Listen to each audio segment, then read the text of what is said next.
যুক্তরাষ্ট্র প্রবাসীদের জন্য স্বস্তির খবর নিয়ে আসছে নির্বাচন কমিশন। দেশটির রাজধানী ওয়াশিংটন ডিসি সহ 3টি অঙ্গরাজ্যে জাতীয় পরিচয় নিবন্ধন কার্যক্রম পরিচালনার সিদ্ধান্ত নেওয়া হয়েছে। এরই ধারাবাহিকতায় Washington DC, New York, Florida, Miami ও ক্যালিফোর্নিয়ার লস অ্যাঞ্জেলসে এই কার্যক্রম চালু করা হবে। 4টি স্থানে প্রচুর বাংলাদেশি বসবাস করেন। ইসি জানায় আগামী মাসেই এই কার্যক্রম শুরু করার সম্ভাবনা রয়েছে।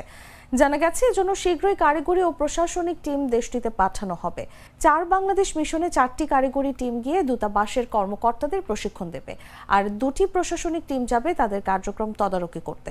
ইসি সচিব আক্তার আহমেদের নেতৃত্বাধীন টিমটি নিউ ইয়র্ক ও ওয়াশিংটন ডিসিতে যাবে। এনআইটি মহাপরিচালক এএসএম হুমায়ুন কবিরের নেতৃত্বাধীন টিম যাবে মায়ামি ও লস অ্যাঞ্জেলসে। আগামী 21 থেকে 27 সেপ্টেম্বর তারা সেখানে অবস্থান করবেন। 19 সেপ্টেম্বর দেশ ত্যাগ করে ফিরবেন 29 সেপ্টেম্বর।